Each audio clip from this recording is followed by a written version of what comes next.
स्वागत है आप सभी का प्ले विद नंबर्स में। एक बार फिर मैं आपके लिए एक शानदार वीडियो लेके आया हूँ जहाँ आपको अलग अलग सवालों के लिए अलग अलग फॉर्मूले याद नहीं करने पड़ेंगे और आप इन सवालों का जवाब देंगे केवल 2 सेकंड में, वो भी किसी फॉर्मूले के बिना। तो चलिए शुरू करते हैं। पहली 50 विषम संख्याओं का औसत क्या होगा? First 50 odd numbers. तो जब आपसे पहली विषम संख्याओं का औसत पूछा जाता है तो इसका फॉर्मूला होता है एन। एन का मतलब है कि क्वेश्चन में जितनी संख्याओं का औसत आपसे पूछा है वही उसका आंसर होगा। ये काम करता है विषम संख्याओं के केस में।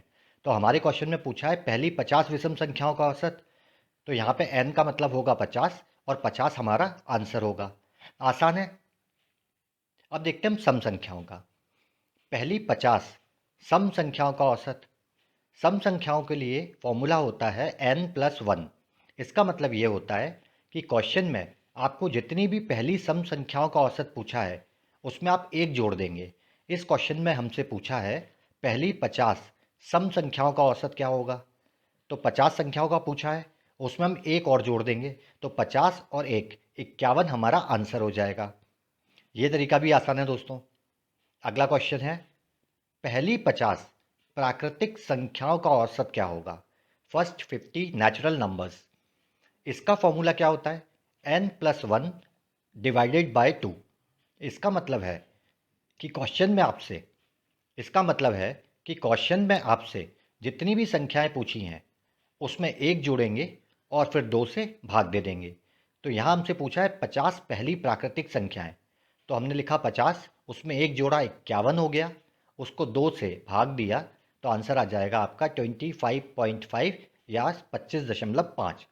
दोस्तों ये तीनों फॉर्मूले आपको तब काम करेंगे जब आपसे पहली सम संख्या, पहली विषम संख्या या पहली प्राकृतिक संख्याएं पूछी गई हों। लेकिन ज़रूरी नहीं है कि हर बार क्वेश्चन में आपसे यही पूछा जाए। एग्जाम्पल देखते हैं दूसरे टाइप के क्वेश्चन का। 8 और 100 के बीच सभी विषम संख्याओं का औसत ज्ञात कीजिए।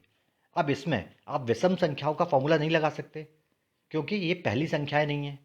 इसी तरह एक और क्वेश्चन है 11 और 99 के बीच की सभी सम संख्याओं का औसत ज्ञात कीजिए। अब इसमें आप सम संख्याओं वाला फॉर्मूला नहीं लगा सकते क्योंकि यहाँ भी हमसे पहली सम संख्याएं नहीं पूछी हैं। एक और क्वेश्चन है 3 के प्रथम 5 गुणजों का औसत क्या होगा? मतलब कि 3 के पहले 5 मल्टीपल। मल्टीपल क्या होते हैं? 3 की टेबल में आने वाले पहले 5 नंबर।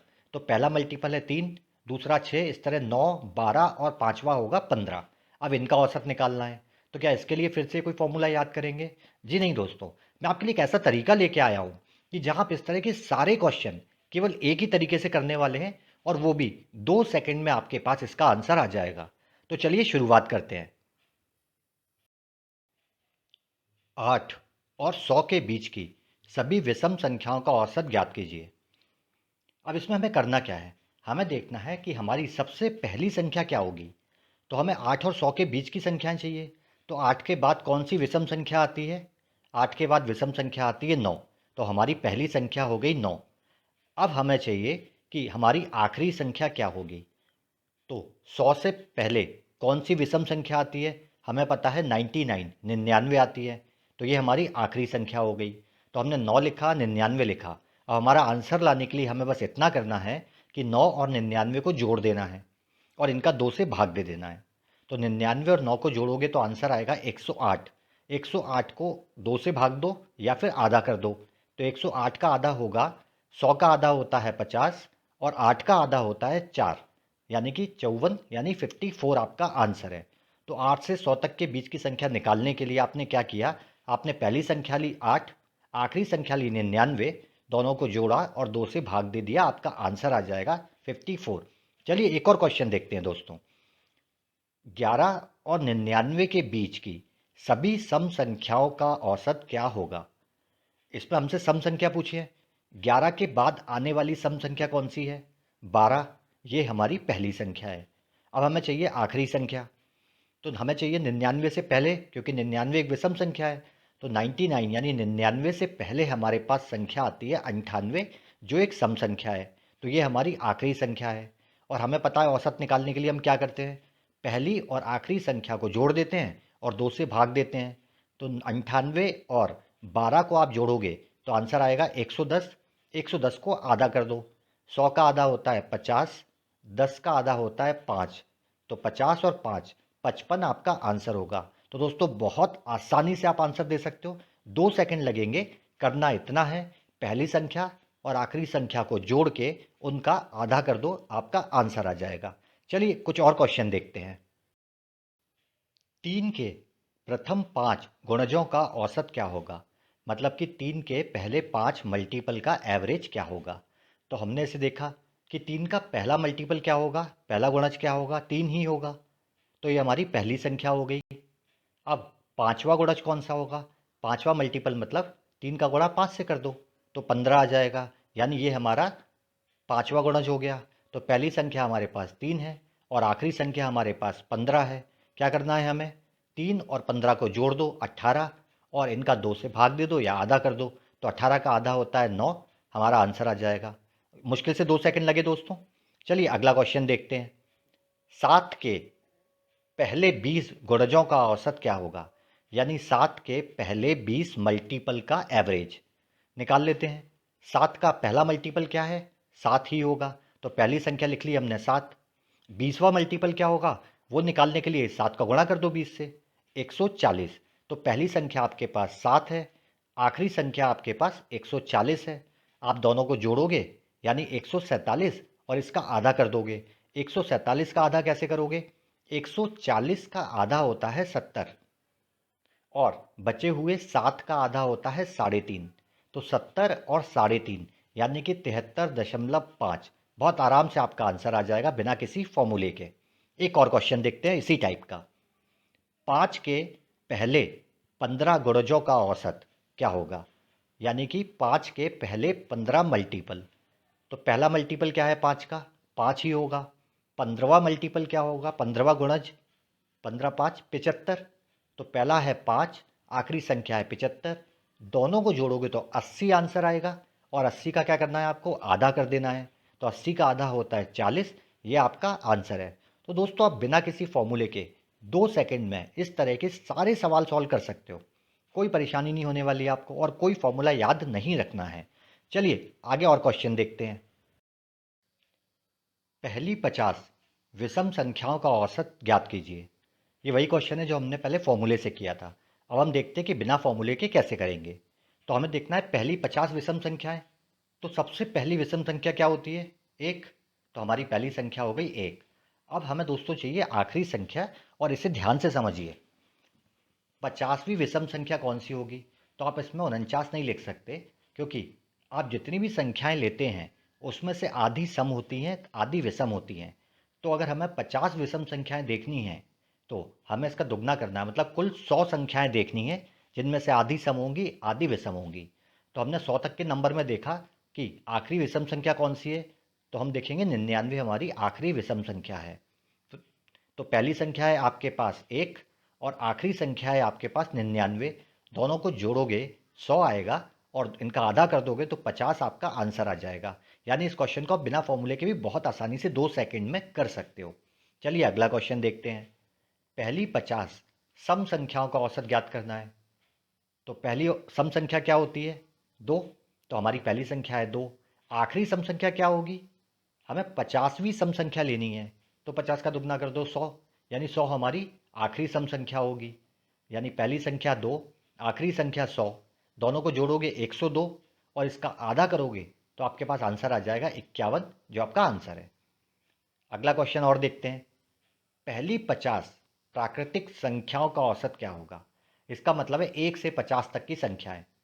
इसको कैसे करेंगे? पहली संख्या ले लो 1, आखिरी संख्या क्या होगी? 50। दोनों को जोड़ोगे 51, इसका आधा करोगे तो 25.5। बहुत आसान है दोस्तों। ज़रूरी नहीं है कि आप इसके लिए भी फॉर्मूले यूज़ करो, आप इन सवालों को भी बिना फॉर्मूले के कर सकते हो। चलिए आगे बढ़ते हैं। 6 और 34 के बीच की सभी संख्याओं का औसत ज्ञात कीजिए जो 5 से विभाज्य हैं। क्वेश्चन ठीक से समझिए। हमें 6 और 34 के बीच की उन सभी संख्याओं का औसत निकालना है जो 5 की टेबल में आती हों या 5 से विभाजित हो जाएं। ठीक है। अब हम देखेंगे कि सबसे पहली संख्या कौन सी होगी। 6 5 से विभाजित नहीं होता, तो 6 के बाद ऐसी कौन सी संख्या है जो 5 से विभाजित हो जाए? तो बहुत आसान है, हम लिख लेंगे 10, क्योंकि 10 ही वो नंबर है जो 5 से विभाजित होगा। ये हमारी पहली संख्या हो गई। अब देखते हैं हम 34। तो हम 34 से बड़ा नंबर नहीं ले सकते, क्योंकि हमें 6 और 34 के बीच में चाहिए। तो 34 से छोटी संख्या कौन सी है जो 5 से विभाजित हो जाए? तो हमारे पास आंसर आ जाएगा 30। ठीक है, तो हमारे पास पहली संख्या है 10 और आखिरी संख्या है 30। औसत निकालने के लिए दोनों को जोड़ेंगे तो आंसर आएगा 40, और इनको 2 से भाग देंगे या आधा करेंगे तो आपके पास औसत आ जाएगा 20। मतलब कि 6 से 34 के बीच में सभी संख्याओं का औसत जो 5 से विभाजित होता है उसका आंसर है 20। मुश्किल से 2 सेकंड लगेंगे दोस्तों। अब मैं आपको एक कॉन्सेप्ट बताने वाला हूँ, और उसी कॉन्सेप्ट के बेस पे हमने अभी तक के सारे सवाल बिना फॉर्मूले के किए हैं। तो इसे ध्यान से समझ लीजिए। लगातार दी हुई संख्याओं का औसत हमेशा उनके बीच का नंबर होता है। अगर आपको कोई भी लगातार संख्याएं दी हैं और आपको उनका औसत बताना है, तो आप बीच वाले नंबर को बोल दीजिए कि ये औसत होगा। अब ये लगातार दी हुई संख्याएं ज़रूरी नहीं है कि 1 2 3 4 5 होनी चाहिए। ये 2 4 6 8 10 हो सकती हैं, 1 3 5 7 9 हो सकती हैं, या किसी भी एक पैटर्न में दी हुई संख्याएं हो सकती हैं। 1 4 7 11 भी हो सकती हैं, क्योंकि सब में 3 3 का डिफरेंस है। तो कोई भी ऐसी संख्याएं जो एक पैटर्न में है, आप उनका औसत बीच के नंबर बता सकते हैं। अब इससे रिलेटेड हम एक क्वेश्चन देखते हैं, और उससे पहले हम इसके एग्जाम्पल समझते हैं। मान लीजिए आपको संख्याएं दी हैं 1 2 3 4 5 6 7। तो मुझे इसका औसत चाहिए। मुझे पता है औसत का मतलब होता है बीच का नंबर, क्योंकि ये लगातार दी हुई संख्याएं हैं। तो 7 संख्याएं हैं, तो बीच का नंबर क्या होगा? 3 लेफ्ट हैंड साइड पे छोड़ दो, 3 संख्याएं राइट हैंड साइड पे छोड़ दो। बीच का नंबर देखो क्या है? तो बीच का नंबर आता है 4, जिससे 3 संख्याएं छोटी हैं 3 संख्याएं बड़ी हैं, तो हमारा औसत हो गया बीच का नंबर 4। एक एग्जाम्पल और देखते हैं। 12 14 16 18 20 22। अब ये संख्या 6 ही है, तो इसमें आपको बीच का नंबर कहाँ से मिलेगा? बड़े आराम से मिलेगा। 3 संख्याएं आप लेफ्ट हैंड साइड पे छोड़ दो और 3 संख्याएं राइट हैंड साइड पे छोड़ दो, तो 16 और 18 के बीच का नंबर आपका आंसर होगा। क्योंकि 3 संख्याएं इधर छोड़ी 3 संख्याएं उधर छोड़ी, तो इसके बीच में जो लाइन आएगी वो कहाँ आएगी? 17, यानी कि बीच का नंबर। अगर हम अपने फॉर्मूले से देखें, जो हमने तरीका समझा है, तो हम क्या करते हैं? पहली संख्या और आखिरी संख्या को जोड़ देते हैं। तो अगर मैं इसमें वही काम करूं, मैंने 12 लिया पहली संख्या और 22 लिया आखिरी संख्या, दोनों को जोड़ दो, 34 आंसर होता है। इसको आधा कर दो तो कितना आएगा? 17। मतलब हमारा तरीका भी सेम काम करता है। अब इससे रिलेटेड एक क्वेश्चन देखते हैं। 7 लगातार संख्याओं का औसत 20 है, उनमें से सबसे बड़ी संख्या क्या होगी? अब इसे आपको x मान के नहीं करना, इसमें कुछ भी नहीं करना। आपको पता है कि 7 लगातार संख्याओं का औसत कितना है? 20 है, यानी 20 इनके बीच का नंबर है, और 3 संख्याएं 20 से छोटी होंगी, 3 संख्याएं 20 से बड़ी होगी। हमसे क्वेश्चन में पूछा है सबसे बड़ी संख्या, तो हम देखेंगे 20 के बाद आने वाली 3 बड़ी संख्याएं कौन सी हैं? तो 21 होगी, 22 होगी और 23 होगी। तो सबसे बड़ी संख्या क्या है? 23। बड़े आराम से हम बोल सकते हैं कि हमारा आंसर होगा 23। इस क्वेश्चन में आपको कुछ भी नहीं करना, केवल 20 के आगे की 3 संख्याएं पढ़ना है और आपका आंसर आ जाएगा। बहुत आसान है, बहुत इजीली कर सकते हो किसी भी क्वेश्चन को आप।